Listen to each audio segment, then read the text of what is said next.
দেখো, এবার আমরা 6 অঙ্কটা শুরু করব। 6 অঙ্কতে কি বলেছে, আমাদের বাড়ির বাগান পরিষ্কার করতে মহিম অপেক্ষা মজিদের 3 ঘন্টা সময় বেশি লাগে। অর্থাৎ বাগানটি পরিষ্কার করতে মহিমের যতটুকু সময় লাগে মজিদের তার থেকে 3 ঘন্টা সময় বেশি লাগে। তারা উভয়ে একই সঙ্গে কাজটি 2 ঘন্টায় শেষ করতে পারে। ব্যাস, আমাদের এটাকে সমীকরণে প্রকাশ করতে হবে। শেষের লাইনটা কি বলেছে, তারা উভয়ে, অর্থাৎ তারা দুজনে যদি একসাথে কাজ করে তাহলে কতটুকু সময় লাগছে, 2 ঘন্টা। এটাকে আমার বের করতে হবে দ্বিঘাত সমীকরণে। তাহলে আমরা কি জানি বাগানের কাজ কতটুকু বা কাজ কতটুকু পরিমাণ করতে হবে? তাহলে সেটা আমরা জানি না, তাহলে সেটাকে আমরা কি ধরতে হবে দেখে নাও।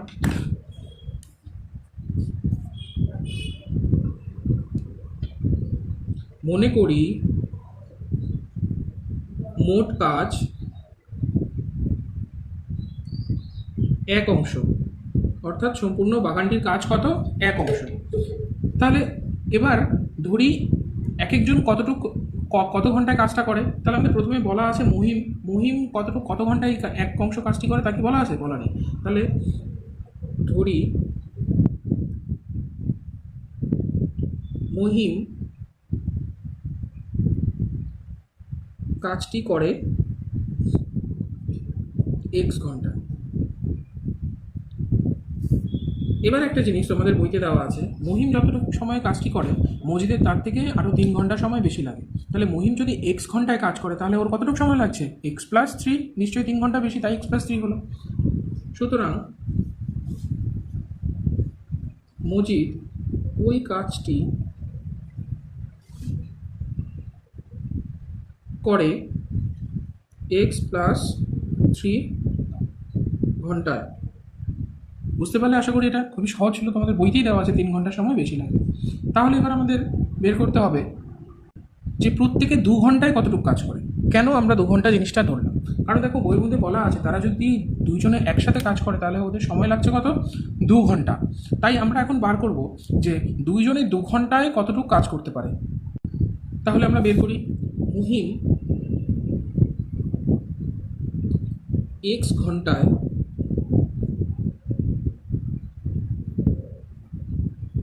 কাজ করে 1 অংশ। কেন এটা লিখলাম, দেখো 1 অংশ মানে কি, সম্পূর্ণ কাজটা। এই 1 অংশ মানে হচ্ছে কি সম্পূর্ণ কাজটা, এবং আমরা কি ধরেছি যে মহিম কাজটি করে x ঘন্টায়, x ঘন্টায় সম্পূর্ণ কাজটি করে ফেলে, তাই আমরা লিখলাম মহিম x ঘন্টায় কাজ করে 1 অংশ। তাহলে 1 ঘন্টায় কতটুকু করে ঐকিক নিয়ম অনুসারে 1/x অংশ। বুঝতে পারলে? তাহলে এবার 2 ঘন্টায় কতটুকু করে 1/x ইন্টু 2। তাহলে এটা কত হচ্ছে, 2/x অংশ। এই একইভাবে আমরা মজিদেরটা বের করব। মজিদ, মজিদের কতটুকু সময় লাগে, x+3 ঘন্টা।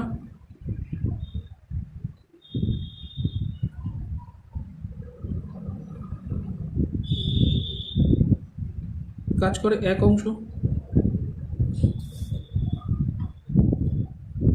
একইভাবে এটা লিখবো না, বারবার কমা দিয়ে দিই।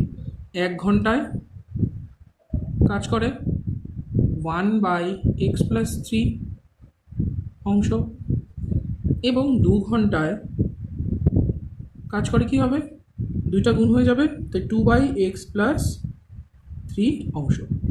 বুঝতে পারলে?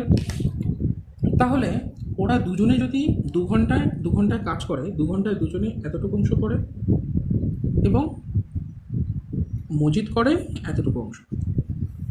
তাহলে এবার কি আমরা লিখতে পারি, এই দুটো অংশ সমান সমান কত বলো তো, এই দুটো অংশ সমান সমান এই 1 অংশ, অর্থাৎ এরা দুজনে এইটুকু এতটুকু সময় কাজ করে কি করেছে, পুরো কাজটা শেষ করে ফেলছে। তাহলে আমরা এবার লিখতে পারি শর্তানুসারে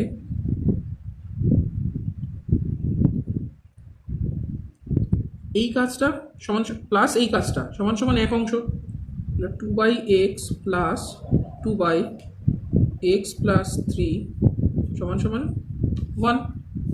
বুঝতে পারলে? এবার এটাকে আমরা সলভ করব। ভগ্নাংশের যোগ যেমন করে তেমন, দুটো লসাগু করলে হচ্ছে কত, x into x+3, x cancel হয়ে গেল, 2 into x+3 plus x plus three cancel হয়ে গেল এবং 2 এর সাথে এক্সটা গুণ হয়ে 2x সমান সমান 1। বা দেখো এবার একটা গুণ সম্পর্ক রয়েছে, এটাকে গুণ করি। 2x প্লাস 6 3 দুগুণে 6 প্লাস 2x, এটা এক্স এর স্কোয়ার অর্থাৎ এক্সের সাথে এক্স গুণ হলে এক্স স্কোয়ার হচ্ছে, আর এটা কি হচ্ছে 3x সমান সমান 1। বা এবার কি করবো, কোনাকুনি গুণ করতে গেলে এখানে এটার সাথে এক গুণ হচ্ছে, মানে এটাই সমান সমান হয়ে বসে যাবে 2x প্লাস 6 প্লাস 2x সমান সমান এক্স স্কোয়ার প্লাস 3x। এবার আমরা কি করব, সূচকের নিয়ম অনুসারে সবগুলোকে একদিকে নিয়ে আসবো। 2x plus 6 plus 2x minus x square minus 3x সমান সমান 0। এবার দেখব কোথাও কোনোটা ক্যালকুলেশন করা যাচ্ছে কি বা কাটাকুটি যাচ্ছে কি, সেটা আমরা দেখে নেব। দেখো এখানে এক্স স্কোয়ার শুধু এক জায়গাতেই আছে, তাহলে এক্স আমরা একটু সাজিয়েও লিখতে পারি। এবার তার আগে দেখো এখানে কি আছে, 2x আছে, এখানে মাইনাস 3x আছে, তারপরে আরেকটা 2x আছে, তাহলে 2x আর 2x যোগ সম্পর্কে রয়েছে। এই যে এই 2xটা এবং এই 2xটা সম্পর্ক যোগ সম্পর্কে রয়েছে। কত হয়ে গেল, 2x হয়ে গেল আমাদের 4x, এবং এখানে একটা দেখো কি আছে মাইনাস 3x, তাহলে মাইনাস 3x, তাহলে পড়ে থাকলো কি আমার এখানে পড়ে থাকছে শুধু x, এবং চিহ্নটা কি হবে প্লাসই হবে যেহেতু 4-এর আগে প্লাস আছে। তাহলে এই তিনটে ক্যালকুলেশন করে আমাদের কি আসলো x। তাহলে আমরা সাজিয়ে লিখে এবার এক্স এর স্কোয়ারটাকে আগে লিখবো, কারণ এক্সের ঘাতটা বেশি আছে, তাহলে এক্স স্কোয়ার। তারপর কি লিখবো, এক্সটা কি প্লাসে রয়েছে এবং আরেকটা কি করে রয়েছে প্লাস 6 সমান সমান 0। সেম আগের মতো এখানে আমরা মাইনাসটা কমন নিয়ে নেবো, মাইনাস কমন নিলে এটা হয়েছে এক্স স্কোয়ার, এটা হচ্ছে মাইনাস এক্স, আর এটা হচ্ছে মাইনাস 6 সমান সমান 0। বুঝতে পারলে আমাদের এটা নির্ণয় দ্বিঘাত সমীকরণ। আশা করি বুঝতে পারলে অঙ্কটা। দেখো তোমাদের 7-এর অঙ্কটা কি বলেছে, 2 অঙ্ক বিশিষ্ট একটি সংখ্যার একক স্থানীয় অঙ্কটি দশক স্থানীয় অঙ্ক অপেক্ষা 6 বেশি। একক স্থানীয় দশক স্থানীয় মানে কি, আমরা যদি লিখি 65, 5-এর এটা হচ্ছে কি একক স্থানীয়, এটা একক স্থানীয়, আর এটা কি এটা হচ্ছে দশক স্থানীয়। বুঝতে পারলে, এটাই নিয়েই এবার অঙ্কটা বলছে 2 অঙ্ক বিশিষ্ট একটি সংখ্যার একক স্থানীয় অঙ্কটি দশক স্থানীয় অঙ্ক অপেক্ষা 6 বেশি। একক স্থানীয় অঙ্কটি দশক স্থানীয় অঙ্কের অপেক্ষা কি বলছে 6 বেশি, এবং অঙ্কদ্বয়ের গুণফল সংখ্যাটির চেয়ে 12 কম। এবং দুটোকে যদি আমরা গুণ করি তাহলে সেই গুণফলটা কী হবে, সংখ্যাটির চেয়ে 12 কম।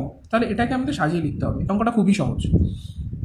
তাহলে আমরা জানি না কোন স্থানীয় কোনো সংখ্যা আমাদের বলা নেই, তাই আমাদের কী ধরে নিতে হবে, দেখো এখানে ধরার ক্ষেত্রে আমাদের ধরতে হবে দশক স্থানীয় সংখ্যাটি এক্স। কেন সেটাও বলে দিচ্ছি। দেখো এখানে বলেছে যে একক স্থানীয় অঙ্কটি দশক স্থানীয় অঙ্ক অপেক্ষা 6 বেশি। তাহলে আমরা যদি দশক স্থানীয় অঙ্ক সংখ্যাটি এক্স ধরি, তাহলে একক স্থানীয় সংখ্যাটি কি লিখতে পারবো, এক্স প্লাস 6। যেহেতু বলেছে একক স্থানীয় সংখ্যাটি দশক স্থানীয় সংখ্যা অপেক্ষা 6 বেশি, তাই আমরা এক্স প্লাস 6 লিখতে পারবো। তাই আমরা এখানে একক স্থানীয় সংখ্যাটি কিন্তু এক্স ধরবো না, ভালো করে মনে রাখবে, আমাদের দশক স্থানীয় সংখ্যাটি ধরতে হবে এক্স। শুরু করা যাক অঙ্কটা। ধরি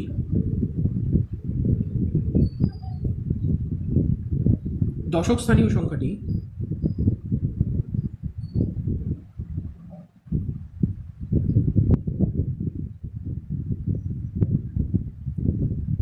এক্স।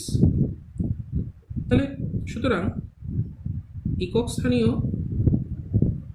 সংখ্যাটি কি হবে, এক্স প্লাস 6। বুঝতে পারলে, এবং সংখ্যাটি কী হবে আমাদের সেটা বার করতে হবে। তাহলে আমরা জানি, দেখো আমি 65 দিয়ে তোমাদের বোঝাচ্ছিলাম, আরেকবার একটু দেখো 65 আমরা 65 কী করে পেয়েছি, 65টা কী করে পেলাম। দেখো আমাদের কি করতে হবে, এটা কত স্থানীয় সংখ্যা, এটা হচ্ছে দশক, এটা হচ্ছে একক।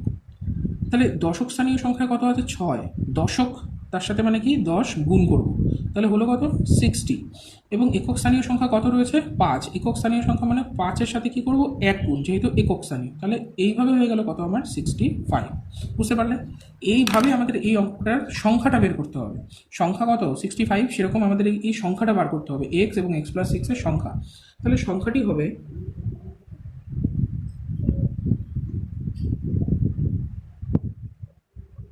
যেহেতু এটা দশক স্থানীয় সংখ্যা, তাই এর সাথে কী করবো, 10 গুণ, যেমন 6 সালে 10 গুণ করেছিলাম সেরকম x ইন্টু 10 প্লাস, কারণ আমরা এটা কী করেছি, প্লাস করেছিলাম, প্লাস এক্স, একক স্থানীয় সংখ্যা কত, এক্স প্লাস 6। একক স্থানীয় সংখ্যাটা আমরা কী করেছিলাম, শুধু এর সাথে যোগ করে দিয়েছিলাম, কোনো গুণ করিনি। কেন, একক মানে কি 1 দিয়ে গুণ করতে হবে, 1 দিয়ে গুণ করা যা না করাও তাই, তাই এখানে 1 গুণটা দেখাতে হবে। তাহলে আমাদের কত হচ্ছে এখানে 10x, তারপর প্লাস এক্স প্লাস 6। এবার এখানে দেখো 10x এর সাথে একটা এক্স যোগ করলে কত হচ্ছে, 11x প্লাস 6। ক্লিয়ার? এইবার আমাদের দেখো কি বলেছে, আরেকবার পড়ছি অঙ্কটা, তোমরা বইটা পাশে রাখো। অঙ্কদ্বয়ের গুণফল সংখ্যাটির চেয়ে 12 কম। অঙ্কদ্বয়ের গুণফল অর্থাৎ দুটো অঙ্ককে যদি আমরা গুণ করি, অর্থাৎ 65-র মধ্যে যদি 6 এবং 5কে গুণ করি, সেটার কথাই বলছে। এই অঙ্কদ্বয়ের গুণফল, এই যে অঙ্ক দুটো রয়েছে এদের গুণফল কি হয়েছে, এদের গুণফল সংখ্যাটির চেয়ে 12 কম। বুঝতে পারলে? তাহলে অঙ্ক দুটোকে আমরা গুণ করি প্রশ্নানুসারে। দেখো এইগুলো হচ্ছে অঙ্ক, এটা হচ্ছে অঙ্ক, এটা হচ্ছে অঙ্ক, আর এই যে আমরা এটা বার করলাম এটা কিন্তু সংখ্যা। ভালো করে বুঝবে। প্রশ্নানুসারে যেমন বলেছে আমরা তেমন লিখে দেবো। অঙ্কদ্বয়ের গুণফল, তাই এই দুটো অঙ্ককে গুণ করব, এক্স ইন্টু এক্স প্লাস 6। এই অঙ্কদ্বয়ের গুণফল কি বলেছে, সংখ্যাটির চেয়ে 12 কম। সংখ্যাটি কত, এইটা 11x প্লাস 6। এর থেকে কি করব, 12 কম মানে 12 মাইনাস। বাস, আমাদের এটা সাজানো হয়ে গেল। এবার আমরা কি করব, এটাকে সলভ। দেখো গুণ সম্পর্কে রয়েছে, তাই আমরা কি করবো, বাকি গুণটা করে দিই, এক্স স্কোয়ার প্লাস 6। এবার এটা যেমন আছে ব্র্যাকেটটা তুলে দিয়ে লিখে দিই -12। এবার কি করব, দেখো এক্স স্কোয়ার প্লাস 6, এখানে দেখো 6 রয়েছে এবং 12 রয়েছে, এটা কি লিখতে পারি, -6, প্লাস 6 থেকে -12 গেলে -6 থাকে। আশা করি এটা বোঝানোর দরকার নেই তোমাদের। তারপর এক্স স্কোয়ার, এই দেখো আমাদের এটা চলে আসলো, এবার এগুলোকে সব একবারে নিয়ে আসবো, x square plus 6 -11x plus 6। এবার দেখো কোনটা ক্যালকুলেশন যাচ্ছে কি, দেখো দুটো কেটে যাচ্ছে, এখানে দুটো কেটে যাচ্ছে, না কাটছে না, আমাদের এখানে একটা গুণ ভুল হয়েছে, যেটা এই এক্সের সাথে 6টা গুণ করলে যেন 6x হয়, সেটা লেখা হয়নি, তাহলে এটা 6x। বুঝতে পারলে? তাহলে এবার দেখো ক্যালকুলেশন করে কি হচ্ছে, এক্স স্কোয়ার 6x, এটা কত, -11x, তাহলে এটা মাইনাস করলে কি হচ্ছে, -5x প্লাস 6 সমান 0। এটা হয়ে গেল কি আমাদের নির্ণয় দ্বিঘাত সমীকরণ।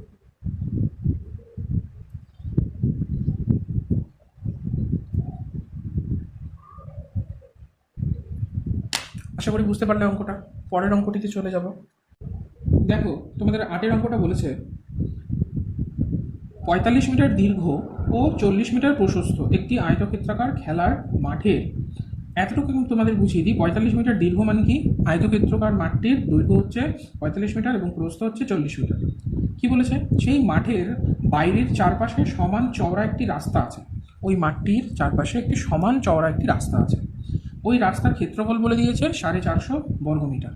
এটাকে তোমাদের কি সমীকরণের আকারে প্রকাশ করতে হবে। এটা তোমরা একটু চিত্র সহকারে বুঝে নাও কি বলতে চাইছি। এই একটা তোমাদের আয়তকার বাগান বা মাঠ,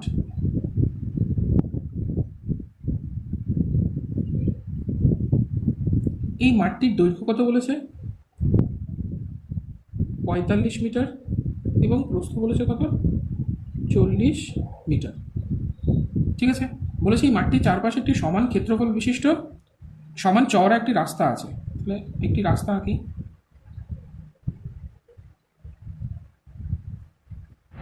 দেখো সমান চওড়া একটি রাস্তা আছে এবং এই রাস্তাটির ক্ষেত্রফল বলে দিয়েছে কত তোমাদের, 450 বর্গমিটার।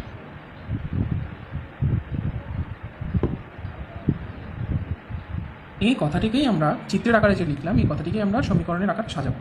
দেখো প্রথমে আমরা কি করব, আয়তক্ষেত্রটির ক্ষেত্রফল বার করব। আয়তক্ষেত্রটির ক্ষেত্রফল কী করে বার করে তোমরা জানো, দৈর্ঘ্য ইন্টু প্রস্থ। আয়তক্ষেত্রের ক্ষেত্রফল দৈর্ঘ্য ইন্টু প্রস্থ। তাহলে আমরা যদি এটাকে গুণ করি, দৈর্ঘ্য ইন্টু প্রস্থ করলে এটা হয়ে যায় 1800 বর্গমিটার। ঠিক আছে, তোমরা 45 এবং 40 গুণ করে দেখো, হয় কত? 1800 বর্গমিটার। এবং আমরা একটা জিনিস জানি না যে রাস্তাটি কতটা চওড়া, তাহলে যেটা জানি না সেটা আমাদের কী ধরতে হবে? এক্স ধরতে হবে। ধরি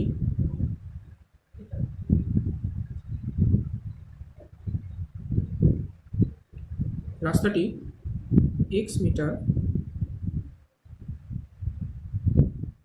চওড়া, তাহলে রাস্তা সহ আয়তকার মাঠের দৈর্ঘ্য কত হবে? যদি আমরা এই রাস্তাটি যদি এক্স মিটার চওড়া ধরি, এই যে এই দিকে যদি এক্স মিটার চওড়া হয় রাস্তাটা, তাহলে এক্স মিটার তো যোগ হয়ে যাচ্ছে আয়তক্ষেত্রের দৈর্ঘ্যের সাথে, কিন্তু আয়তক্ষেত্রের দৈর্ঘ্য তো দুই দিকে আছে, এদিকেও এক্স যোগ হচ্ছে এবং এদিকেও এক্স যোগ হচ্ছে, তাহলে কটা এক্স যোগ হলো? দুটো এক্স। তাহলে রাস্তা সহ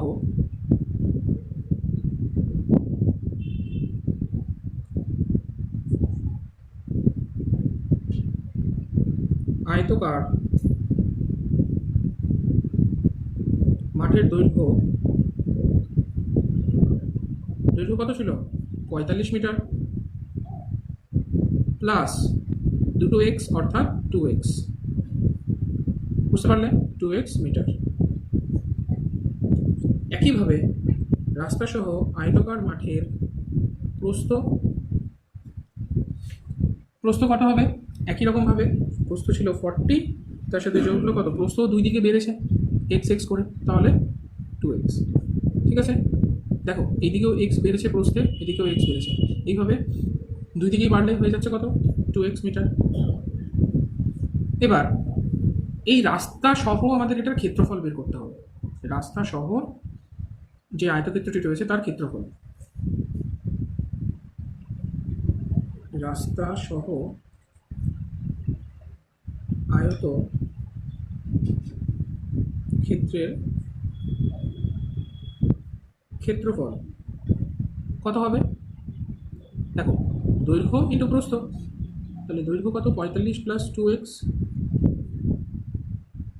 ইন্টু 40 প্লাস 2x বর্গমিটার। এটা হয়ে গেল আমাদের রাস্তা সহ আয়তক্ষেত্রটির ক্ষেত্রফল। এইবার আমরা কি বের করব? রাস্তার ক্ষেত্রফল কি করে বার করবো? দেখো আমরা রাস্তা ছাড়া ক্ষেত্রফল কত বের করে রেখেছিলাম? 1800 বর্গমিটার, এবং রাস্তা সমেত কত বের করলাম? এত বর্গমিটার। তাহলে আমরা যদি এই রাস্তা সমেতের থেকে রাস্তা ছাড়াটা বাদ দিই, তাহলে এই পোর্শনটাই পেয়ে যাবো না? যদি এই সম্পূর্ণটার থেকে এই ভেতরেরটা বাদ দিই, তাহলে আমাদের বাকি থেকে যাচ্ছে কোনটা? এটা। তাহলে রাস্তার ক্ষেত্রফল বের করবো আমরা কীভাবে? 45 plus 2x into 40 plus 2x। আগে এখানে একটু লিখে নেবে রাস্তার ক্ষেত্রফল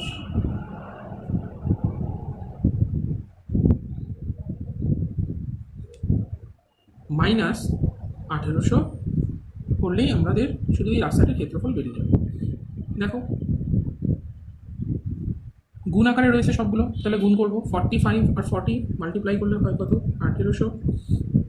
45 আর 2x মাল্টিপ্লাই করলে হচ্ছে আমাদের দিকে 90x, 45 দুগুণে 90। তারপর 2x আর 40 মাল্টিপ্লাই করলে হচ্ছে 80x। তারপর 2x আর 2x মাল্টিপ্লাই করলে হচ্ছে 4x এর স্কোয়ার মাইনাস 1800। দেখো এখানে মাইনাস 1800, এখানে প্লাস 1800 কেটে গেল। তারপর কী পড়ে আছে? সাজিয়ে লিখি 4x স্কোয়ার, এবং 90x প্লাসে আছে, 80xও প্লাসে আছে, তাহলে 90 এবং 80 যদি গুণ করি হয়ে যায় কত? 170। সাইন কত? সাইন কি হচ্ছে? Plus 170x। তাহলে 170x কী বেরোলো? রাস্তার ক্ষেত্রফল এত বর্গ মিটার। আশা করি বুঝতে পারলেন। এবার দেখো আমাদের রাস্তার ক্ষেত্রফল কিন্তু বলা আছে যে কত? 450 বর্গমিটার। এবার তাহলে বুঝতে পারছো কী করতে হবে? শর্তানুসারে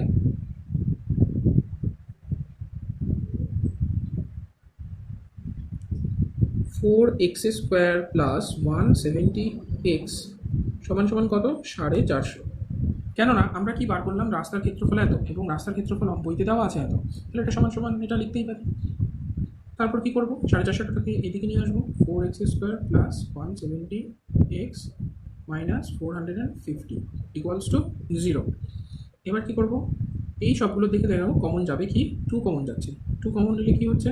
কি পড়ে থাকছে এখানে? 2x স্কোয়ার প্লাস 85x যদি তুমি ভাগ করো 2 দিয়ে 170কে 85 হয়, 85x মাইনাস এটাকে করলে হয় 225 সমান সমান 0। ঠিক আছে, এই দুইটা দিকে কি ভাগ হয়ে যাবে এবং সেটা আবার সেই আগে বলেছিলাম ইনভ্যালিড হয়ে যাবে। তাহলে আমাদের সমীকরণ কি বেরোলো, 2x² প্লাস 85x মাইনাস 225। দেখো এখান থেকে কিন্তু আর কমন যাবে না, আর এখান থেকে কিছু কমন যাবে না। তাহলে এখানেই শেষ অঙ্কটা, নির্ণয় দ্বিঘাত সমীকরণ। বুঝতে পারলে? তাহলে আমাদের কোষে দেখি 1.1 আজকে শেষ। নেক্সট আমরা কোষে দেখি 1.2 শুরু করব। তোমরা চ্যানেলটি সাবস্ক্রাইব করো, করে বেল আইকনটি প্রেস করে আমাদের সাথে থাকো। তোমাদের সমস্ত অঙ্ক আমি এক এক করে সব বুঝিয়ে দেবো, প্রত্যেকটা চ্যাপ্টার তোমাদের শেষ করিয়ে দেবো। তাহলে তোমরা তোমাদের সাজেশন, তোমাদের মতামত আমাদেরকে কমেন্টে জানাও। ওকে, বাই।